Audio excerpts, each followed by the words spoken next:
हाँ तो बच्चों, अपन लोगों ने पिछली वीडियो में आईटीएफ के कुछ एग्जाम्पल लगाए थे और आईटीएफ की कुछ प्रॉपर्टी भी पढ़ी थी। अपन लोगों ने 6 आईटीएफ ग्राफ देखे थे। ग्राफ में अपन लोगों ने 6 आईटीएफ ग्राफ क्या थे, साइन इनवर्स एक्स का आईटीएफ ग्राफ देखा था, कॉस इनवर्स का ग्राफ देखा था, टेन इनवर्स का ग्राफ देखा था, है ना, कॉट इनवर्स का देखा था, कॉसेक इनवर्स का देखा था, सेक इनवर्स का देखा था। तो याद रखें क्रम आईटीएफ के जो ग्राफ है उनका क्रम याद रखें, sine, cos, tan, cot, cosec और सेक। सेक कॉसेक नहीं, कॉसेक सेक, है ना। और इनके अपन लोगों ने रेंज, डोमेन, फंक्शन इंक्रीजिंग है, डिक्रीजिंग है, फंक्शन ऑड फंक्शन है या नैनो फंक्शन है, ये सब लोग अपन लोग डिस्कस कर चुके थे, है ना, प्रीवियस वीडियो में। अब कुछ एग्जांपल भी अपन लोग लगा चुके थे, है ना, कुछ प्रॉपर्टी भी लिखाई थी, है ना, आईटीएफ की। उन्हीं में से कुछ एक और प्रॉपर्टी है वो आपको डिस्कस करते हैं। जैसे पहली प्रॉपर्टी आती है आपका कि tan inverse x plus tan inverse y equal to होता है tan inverse x plus y upon में 1 माइनस एक्स वाई।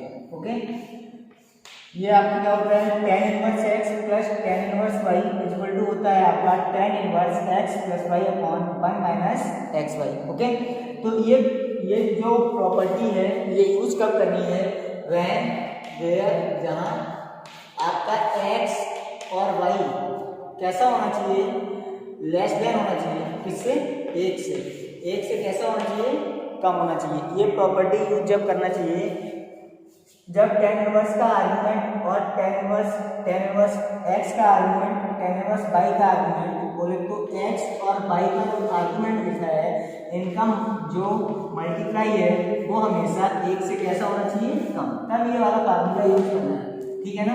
आई बात समझ में। अच्छा सर, आर्गुमेंट कैसे पता चलेगा, आर्गुमेंट आपको टेन इनवर्स के बगल में कुछ वैल्यू दे रखी होगी और टेन इनवर्स y के बगल में कुछ वैल्यू दे रखी होगी। अरे आर्गुमेंट गिवन होगा ना, तब क्या करेंगे, गिवन आर्गुमेंट का मल्टीप्लाई करेंगे। मल्टीप्लाई करने के बाद देखेंगे अगर प्रोडक्ट उसका 1 से कम है तो यूज दिस प्रॉपर्टी। ओके, अगर बड़ा हो जाए सर तब मान लो जब आपका दूसरी प्रॉपर्टी है tan inverse x plus tan inverse y, है ना, तब इन यानी टेन इनवर्स एक्स का आर्गुमेंट टेन इनवर्स वाई का आर्गुमेंट बोले तो एक्स और वाई का प्रोडक्ट ग्रेटर देन 1 हो जाएगा, है ना।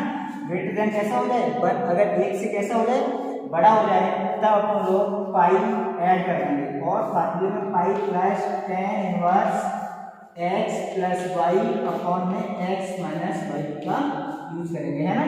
जिसमें हम लोगों को पता होना चाहिए कि ये यूज कब करना है, जब एक्स और वाई का प्रोडक्ट ग्रेटर देन कैसा होना चाहिए, 1। कम के लिए डायरेक्ट ये फार्मूला, जब भी प्रोडक्ट आपका आर्गुमेंट का प्रोडक्ट जो भी है एक से ज्यादा आ जाए तो अपन लोग पाई प्लस ऐड करके यानी पाई को ऐड करके फार्मूले में करके वैल्यू को फाइंड कर लेंगे। ओके, अब बात करते हैं कुछ इसके क्वेश्चन की, है ना, ये नोट कर लें, बड़ी अच्छी प्रॉपर्टी है ना। 2 प्रॉपर्टी बड़े काम की है, कुछ और प्रॉपर्टी आप लोगों को सिखानी है वो भी सीख लेते हैं धीरे से। ओके, जैसे कभी भी अपन लोग प्रॉपर्टीज देख चुके थे, साइन इनवर्स, ये पिछली वीडियो में डिस्कस किए थे, sine inverse x plus cos inverse x equal to pi by 2 होता है। यानी साइन इनवर्स का आर्गुमेंट और कॉस इनवर्स का आर्गुमेंट अगर सेम है तो हम डायरेक्ट पाई बाई 2 आंसर बोलते थे। अब मान लो ये ऐसे लिखा हो, sine inverse x plus sec inverse 1 by x equal to क्या होगा, यानी इसकी वैल्यू किसके बराबर होगा। तो याद रखें कभी भी टेन इनवर्स एक्स लिखा हो तो ये इक्वल होता है कॉट इनवर्स 1 बाई एक्स, कुछ भी। जैसे साइन इनवर्स एक्स लिखा हो तो ये इक्वल होता है कॉसेक इनवर्स 1 बाई एक्स के, ठीक है ना। जैसे सेक इनवर्स 1 बाई एक्स लिखा हो तो ये इक्वल होता है कॉस इनवर्स एक्स, यानी 1 अपॉन करके होता है ना। आप देखो जैसे ये साइन इनवर्स एक्स लिखा है, सेक इनवर्स 1 बाई एक्स है, तो सेक इनवर्स 1 बाई एक्स को कॉस इनवर्स एक्स लिख सकते हैं, तो इसको लिख सकते हैं साइन इनवर्स एक्स, तो ऐसा ही रहेगा। सेक इनवर्स को हम लिख सकते हैं कॉस इनवर्स और 1 बाई एक्स को एक्स किसके इक्वल हो गया, पाई बाई 2 के। तो कुछ कभी कभी ये प्रॉपर्टी भी अपन लोग सीधा ना देके थोड़ा उल्टा दे सकता है, तो आप लोगों को प्रॉपर्टी ये याद होनी चाहिए, ठीक है ना।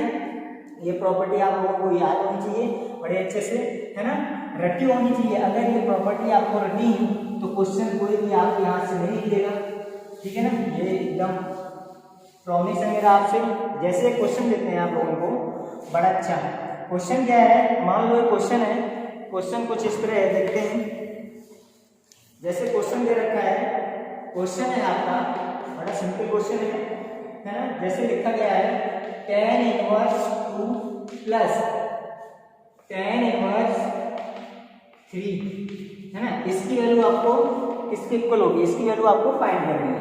यानी tan inverse 2 plus tan inverse 3 इसकी वैल्यू आपको फाइंड करनी है। तो पहले तो देखो tan इनवर्स का आर्गुमेंट और इधर tan इनवर्स का आर्गुमेंट 2, इधर tan इनवर्स का आर्गुमेंट कितना है 3, यानी 2 और 3 का मल्टीप्लाई 6, तो 6 इज ग्रेटर देन 1, यानी 1 से बड़ा है। अगर 1 से बड़ा है तो मैंने फार्मूला सिखाया है, अगर आर्गुमेंट दोनों का आर्गुमेंट इन बोथ आर्गुमेंट अगर एक से अधिक है तो हम फार्मूला लिखते वक्त पाई प्लस करके फार्मूला लिखेंगे। क्या करके, पाई प्लस करके। तो फार्मूला लिखेंगे pi plus tan inverse x, x की कितना 2 प्लस y, y की जगह कितना अपॉन 1 माइनस x और y, यानी इन दोनों का मल्टीप्लाई। ओके, ये आ गया। तो पाई यानी ये सॉल्व कर रहे हैं ना, तो पाई प्लस tan इनवर्स, इधर आपका 5 हो गया और इधर आपका कितना हो गया 6, माइनस का 6 प्लस का 1, तो माइनस का 5 बचा और ये कैंसिल हो गया। तो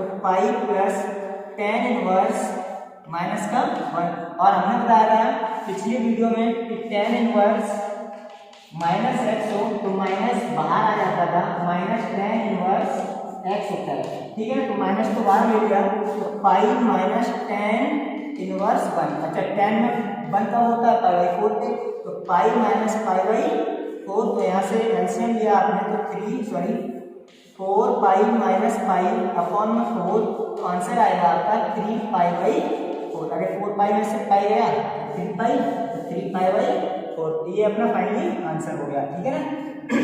ये बड़ा सिंपल क्वेश्चन था। एक और क्वेश्चन करते हैं इसी से रिलेटेड। ओके, ये जरूरी नहीं है 2 टर्म में, हो सकता है मोर देन 3, 4, 5 टर्म दे सकता है। तो क्या करेंगे, ऐसे क्वेश्चन में अपन लोग जब 2 या 2 से अधिक टर्म दे रखे हों tan इनवर्स में, तो हम 2 का पेयर बना के सॉल्व करते जाएंगे। ओके, एक और क्वेश्चन है, जैसे क्वेश्चन है आपका tan इनवर्स 1/5, ठीक है ना, प्लस में tan inverse 1/7, okay, plus tan inverse 1/3, plus में tan इनवर्स 1/8, इक्वल में आपको प्रूव करना है π/4। ये आपको प्रूव करके लाना है। तो कैसे प्रूव करना है जरा देखें। तो 1 से अधिक मतलब 2 से अधिक टर्म है, कितने टर्म है टोटल 4 टर्म है। तो 4 टर्म के लिए अपन लोगों ने कोई फार्मूला नहीं सीखा है, तो अपन लोग 2 टर्म के लिए फार्मूला जानते हैं। तो 2 के टर्म को सॉल्व करेंगे और सॉल्व करके आंसर को लाएंगे, ठीक है ना। तो देखो पहले 2 टर्म लेते हैं, पहले फर्स्ट 2 टर्म लिए, तो फर्स्ट 2 टर्म देखो tan इनवर्स 1/5, tan इनवर्स 1/7, यानी आर्गुमेंट का मल्टीप्लाई जो है वो लेस देन है किससे, 1 से। अगर लेस देन है तो पाई का ऐड नहीं करना है, यानी पाई को ऐड नहीं करना है, तो डायरेक्ट फार्मूला लिखना है।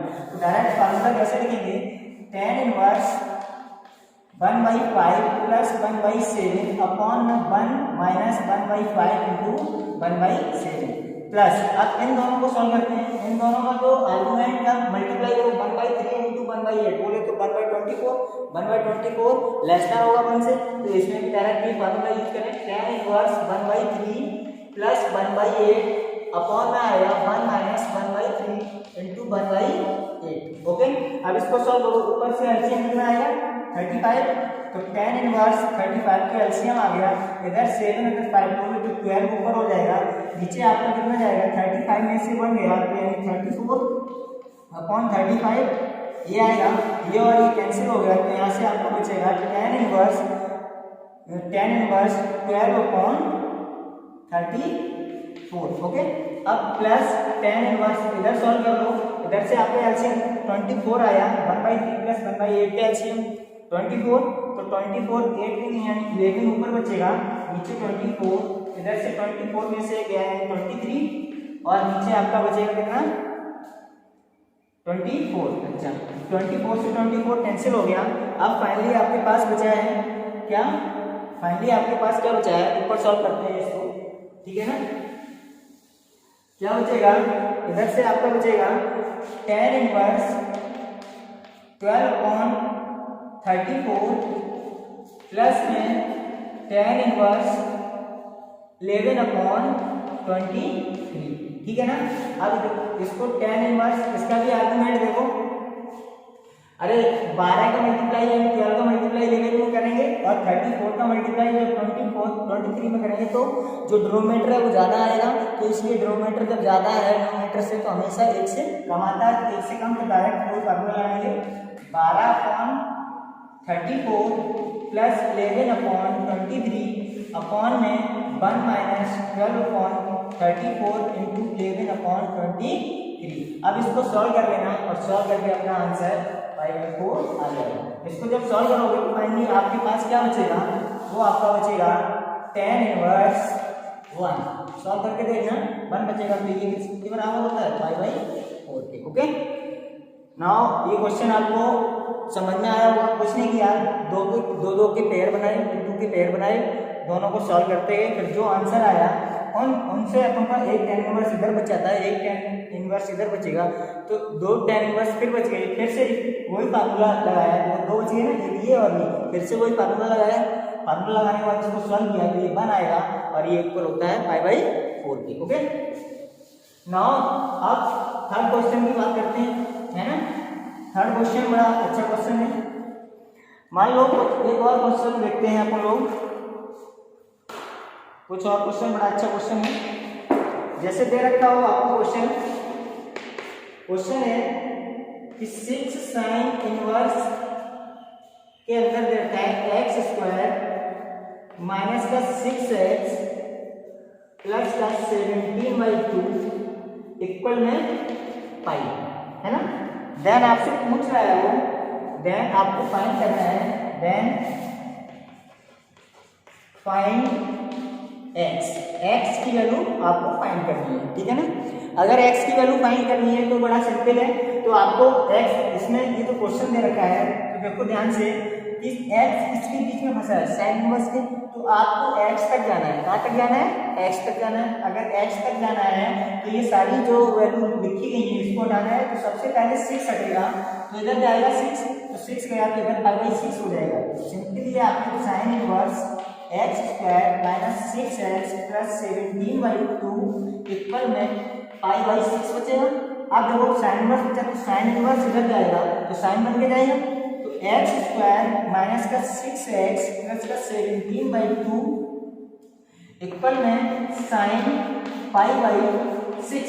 अच्छा साइन 5/6 बोले तो 30, और साइन 30 की वैल्यू कितनी होती है 1/2, तो इसकी वैल्यू कितनी होती है 1/2, तो यहाँ से आपका आएगा x² माइनस 6 प्लस का 17/2, ये इधर आ गया माइनस का 1/2 इक्वल में 0। अब इसको सॉल्व करो, तो x² माइनस का 6x प्लस का, अच्छा ये देखो 7 में से 1 गया, सॉरी 17 में से 1 गया तो कितना बचा 18, सॉरी 17 में से 1 गया तो 16 डिवाइड बाई 2 8, तो सिंपल क्या बच गया ये 8 प्लस का इक्वल में 0।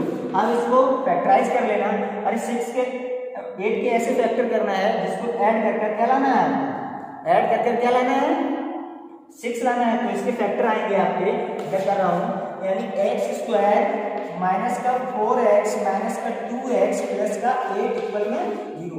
तो x कॉमन लिया तो x माइनस 4, यहाँ से माइनस का 2 कॉमन ले लिया तो x माइनस 4, तो x की वैल्यू यहाँ से जमती 2 और 4, यानी x की किस किस वैल्यू के लिए ये फंक्शन डिफाइन है 2 और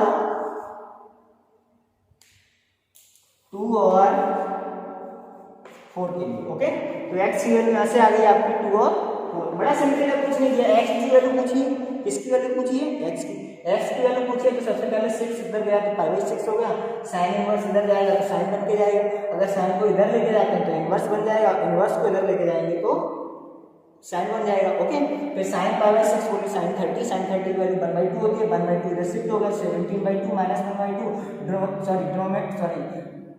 डिनोमिनेटर कैसा है इक्वल है, तो ऊपर से पॉजिटिव है तो जुड़ेगा, अगर सब्ट्रैक्ट है तो घटेगा, तो सब्ट्रैक्ट है 17 में से गया तो कितना बचा 16 डिवाइड बाई 2 तो बचा 8, इसके फिर क्या करेंगे, ये क्वाड्रेटिक इक्वेशन बन गई। क्वाड्रेटिक इक्वेशन को अपन लोग सॉल्व कर लिए, सॉल्व करके अपनी x की वैल्यू आ गई 2/4। ओके, बड़ा सिंपल क्वेश्चन था ये। अब एक और क्वेश्चन की बात करते हैं, है ना। आपकी पहली एक्सरसाइज में कुछ ऐसे क्वेश्चन है तो आप लोग बड़े आराम से पहली और दूसरी एक्सरसाइज आप लोग सॉल्व कर सकते हैं इन्हीं प्रॉपर्टी से। एक और क्वेश्चन लेते हैं, बड़ा सिंपल क्वेश्चन है। क्वेश्चन मान लो कुछ ऐसे दे रखा होगा, क्वेश्चन है आपका, क्वेश्चन आपको दे रखा है रूट के अंदर साइन इनवर्स 2x प्लस में π/6, ठीक है ना। अब आपको x की वैल्यू निकालनी है, फाइंड x इसके इक्वल होगा, है ना, x की वैल्यू निकालनी है। तो पहली बात तो ये आईटीएफ का क्वेश्चन दिख रहा है कि साइन इनवर्स यानी इनवर्स है, इसलिए आईटीएफ का। दूसरा पॉइंट इसमें जो नोटिस करने वाली बात है वो रूट है, यानी पहली बात ये है रूट कब कब डिफाइन होता है। रूट तो भैया जब डिफाइन होएगा ना जब अंदर लिखा फंक्शन हमेशा 0 या 0 से बड़ा रहे। तो पहली तो रूट की कंडीशन रहेगी कि भैया अंदर वाले फंक्शन से बोल दो वो हमेशा 0 या 0 से बड़ा रहे। तो रूट की जो फाइज है वो साइन इनवर्स 2x प्लस π/6 हमेशा 0 या 0 से बड़ा रहे, है ना। तो यहाँ से आपका जो साइन इनवर्स 2x निकलेगा वो क्या आएगा, greater than equal to minus का π/6। इतनी बात समझ में आ गई। अब देखो, अब तुम लोग आईटीएफ के ग्राफ अगर पढ़े हो याद होगा तो साइन इनवर्स जो होता है वो -π/2 और π/2 के बीच में रहता है। अरे साइन इनवर्स की जो रेंज होती है वो माइनस का π/2 से π/2 के बीच में होती है, हाँ। तो जो साइन इनवर्स है वो क्या रहना पसंद करेगा, तो साइन इनवर्स जो x है वो इन बिटवीन माइनस प्लस का π/2 और माइनस का π/2 के बीच में रहता है, हाँ या ना। ठीक, आई बात समझ में। जो साइन इनवर्स x है वो माइनस का π/2 और π/2 के बीच में रहना पसंद करता है, हाँ या ना, ठीक है ना। अब देखो, अब बात करते हैं साइन इनवर्स 2 की। किसकी बात करेंगे, साइन इनवर्स 2 की। तो क्यों आपके 2 है ना, यहाँ x है लेकिन फंक्शन में क्या दे रखा है 2x, हाँ है ना। तो 2x की बात करेंगे तो ये आपका जाएगा साइन इनवर्स। अच्छा, नंबर लाइन पे चले बात, नंबर लाइन की बात करते हैं। नंबर लाइन की बात करेंगे तो नंबर लाइन पे आपका ये तो रहा माइनस का π/2 और इधर रहा π/2, है ना, और माइनस का π/6 का रहेगा, इसके बीच में रहेगा, ये रहा माइनस का π/6। ओके, तो अपनी बात जो है यानी साइन इनवर्स जो x है वो हमेशा माइनस का π/2 और π/2 के बीच में रहेगा, यानी ये पूरे में रहेगा, हाँ है ना। ये जब पूरे में रहेगा लेकिन साइन इनवर्स 2 है वो किसके बीच में रहेगा, देखो साइन इनवर्स 2 माइनस का π/2 से π/2 के बियॉन्ड रहेगा, तो यानी ये इधर से इधर की बात करेगा। तो अपना जो साइन इनवर्स 2x है इन बिटवीन वो कहाँ से कहाँ तक बीच में रहेगा, π/2 से लेके माइनस का π/6 तक। अब आपको x तक जाना है तो साइन इनवर्स तक जाएगा, तो साइन इनवर्स बोले तो माइनस का π/6 यानी माइनस का 30 यानी माइनस का 1/2। तो यहाँ से आपका आ जाएगा माइनस का 1/2 लेस देन 2x और इधर से π/2। तो साइन 90 वैल्यू कितनी होती है 1 और x तक जाना है तो x इक्वल टू आपका आ जाएगा 1/2 इन बिटवीन माइनस का 1/4, यानी x जो है आपका माइनस का 1/4 और 1/2 के बीच में वैल्यू इसको सेटिस्फाई करेगा। x की वैल्यू तुम आप रख के देख लो, 1/2 रखा तो ये 1/2 कितना हो गया, यानी 2 से 2 कैंसिल तो 1, तो साइन इनवर्स कितना हो गया 1, तो साइन इनवर्स 1 कितना होता है यानी π/2, तो π/2 प्लस ये यानी π/2 प्लस π/6, है ना। तो आपका ये कितना आएगा 3π प्लस 2π अपॉन में 6 बोले तो 5π/6, यानी पॉजिटिव वैल्यू है। अगर रूट को दिक्कत प्रॉब्लम कहाँ आती है, रूट को जब प्रॉब्लम आती है रूट के अंदर फंक्शन कैसा हो जाए, रूट के अंदर फंक्शन कैसा हो जाए अनडिफाइन हो जाए, बोले तो नेगेटिव जिसने ये देगा, यानी ये वैल्यू x की वैल्यू ऐसी नहीं होनी चाहिए जिससे जो फंक्शन है वो नेगेटिव हो जाएगा, तो रूट क्या कर देगा बराबर, क्योंकि रूट में नेगेटिव नहीं चलता है। तो इसलिए जो x की वैल्यू है वो -1/4 से लेके 1/2 के बीच में कोई भी वैल्यू इसमें रखो तो सेटिस्फाई करेगा क्वेश्चन में। ओके, आई होप कि क्वेश्चन आपके समझ में आया होगा, बड़ा अच्छा क्वेश्चन है ना। देखो थोड़ी लेवल अप है ना, क्योंकि आप लोगों को पता है अगर ऐसे क्वेश्चन आप लोगों ने नहीं किए है ना और कोई क्वेश्चन आपको ऐसा कभी आपके सामने आ जाएगा तो फिर ये नहीं होना चाहिए कि मैंने ITF पढ़ा नहीं, इसलिए ऐसे क्वेश्चन को आप लोग बड़े प्यार से देखें और अच्छे से समझें, है ना। आई बात समझ में? चलो और क्वेश्चन करते हैं, ऐसे क्वेश्चन कुछ और है ना, कुछ और क्वेश्चन करते हैं।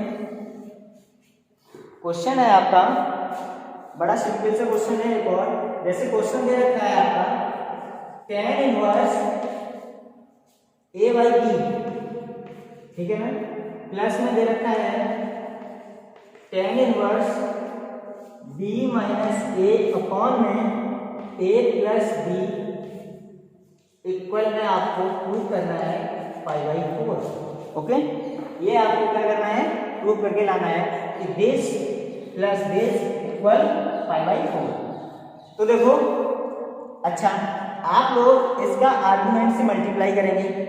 अरे tan इनवर्स का अपन लोग फार्मूला तो जब लगाएंगे जब इनका आर्गुमेंट का चेक करेंगे कि एक से बड़ा है या एक से छोटा है। तो आर्गुमेंट का पता कब कर सकते हैं, जब अरे ए और बी की कोई न्यूमेरिकल वैल्यू तो है नहीं, है ना, तो अपन लोग कैसे पता कर सकते हैं, नहीं पता कर पाएंगे। अगर कर भी लोगे तो ज़्यादा से ज़्यादा तुम क्या करोगे, ज़्यादा से ज़्यादा a upon b into b minus a upon a plus ये करोगे, फिर कुछ देर बाद मल्टीप्लाई करोगे तो ए भी हो जाएगा, इधर ये हो जाएगा और नीचे से आपका ए डी हो जाएगा और प्लस का बी स्क्वायर हो जाएगा। ठीक है, अब क्या करोगे, कुछ नहीं हो पाएगा। अब यहाँ पता ही नहीं चलेगा कि ए यानी जो tan इनवर्स का आर्गुमेंट जो लिखा है वो एक से बड़ा है या छोटा है। ऐसे केसेस में आपको थोड़ा दिमाग यूज करना है ना, कैसे दिमाग यूज करना है वो देखते हैं।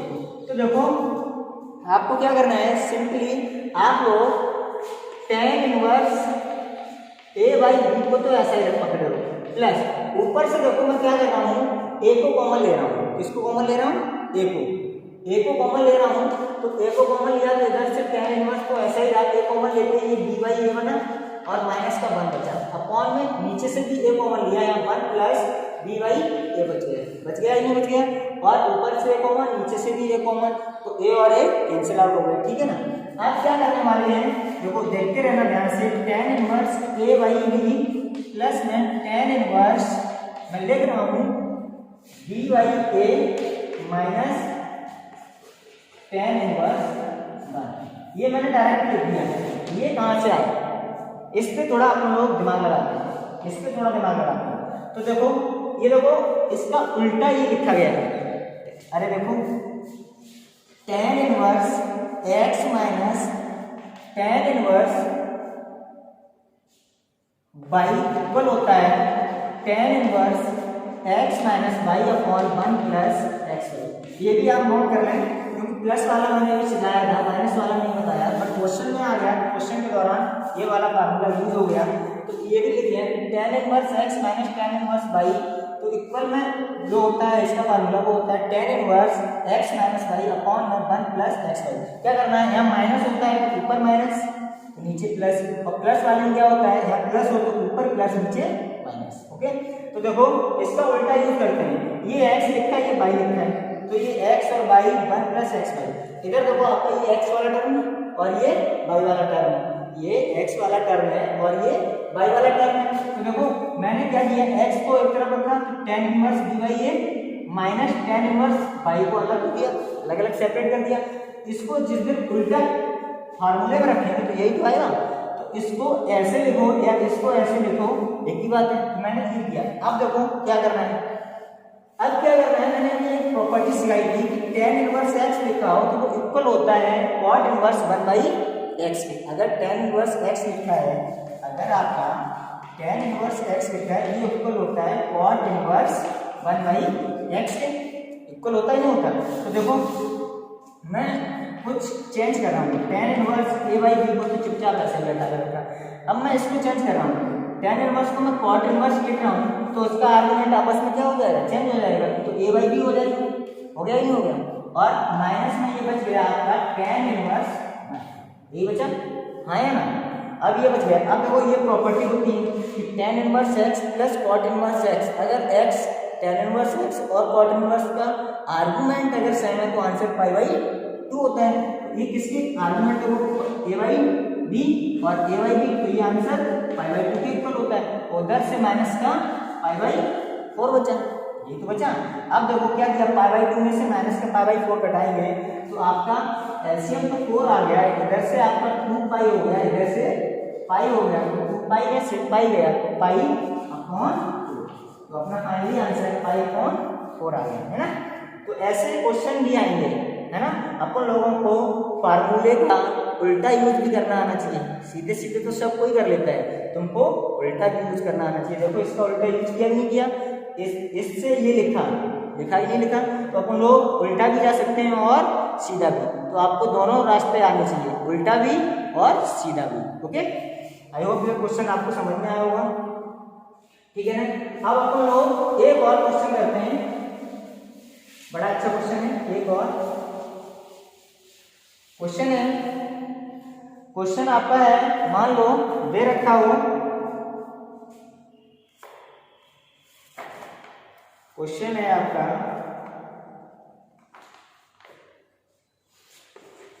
क्वेश्चन है कि cos inverse √2/√3 minus cos inverse √6 + 1 में 2√6, अब आपको प्रूव करके लाना है π/6, ये आपको प्रूव करके लाना है। बड़ा सिंपल क्वेश्चन है, डरने की कोई बात नहीं है, तुमको पता होना चाहिए। अपन लोगों ने सिर्फ अभी सीखे थे tan inverse plus tan inverse x plus tan inverse y, है ना, इसका फार्मूला सीखा था, है ना, और tan inverse x minus tan inverse y का फार्मूला सीखा था। लेकिन क्या ये tan इनवर्स है, यहाँ tan इनवर्स है नहीं, तो ये क्या है, cosec इनवर्स है। तो याद रखें, cosec इनवर्स को अपन लोग tan इनवर्स में चेंज कर सकते हैं। वो कैसे करते हैं वो जरा देखो। तो देखो cosec इनवर्स √2/3 लिखा, √2/3 लिखा, तो मैं इसको पूरे को थीटा इक्वल मान लेंगे। क्या मान लेंगे कि cos इनवर्स √2/3 इक्वल क्या मान लेंगे, थीटा। तो ये बचेगा √2/3 इक्वल में cos थीटा, यही बचा। अब इसमें हम हाई स्कूल की ट्रिक को यूज करते हैं, तो हाई स्कूल में अपन लोग जानते हैं cos थीटा इक्वल किसको होता है, बेस अपॉन हाइपोटेनस। बेस कितना हो गया, √2, तो √2, हाइपोटेनस कितना हो गया, √3, तो ये वैल्यू कितनी आएगी, पाइथागोरस थ्योरम में से इसकी वैल्यू √4 यानी 1, तो इसकी वैल्यू कितनी आ गई, 1। तो यहाँ से हम लोग tan थीटा निकालेंगे, तो tan थीटा क्या होता है, tan थीटा किसके इक्वल होता है, परपेंडिकुलर अपॉन बेस, तो ये हो गया 1/√2। तो यहाँ से थीटा इक्वल क्या निकल के आएगा आपका, tan इनवर्स 1/√2। ओके, अब ये तो देखो tan, तो थीटा की जगह ये पूरे को अपन लोग क्या माने थीटा, तो थीटा की जगह आप tan इनवर्स 1/√2 लिख सकते हैं, लिख सकते हैं। आप ऐसे ही इसको सॉल्व करते हैं, इसको सॉल्व करेंगे तो ये पूरे को थीटा इक्वल हो जाएगा, तो ये रूट, इसको भी अपन लोग थीटा इक्वल मान लेंगे, तो √6 + 1/2√6 इक्वल में cos थीटा हो जाएगा। यहाँ से अपन लोग ट्रायंगल बनाएंगे, ट्रायंगल बना के जानते हैं cos थीटा क्या होता है, यहाँ से अभी cos थीटा सिखाया था।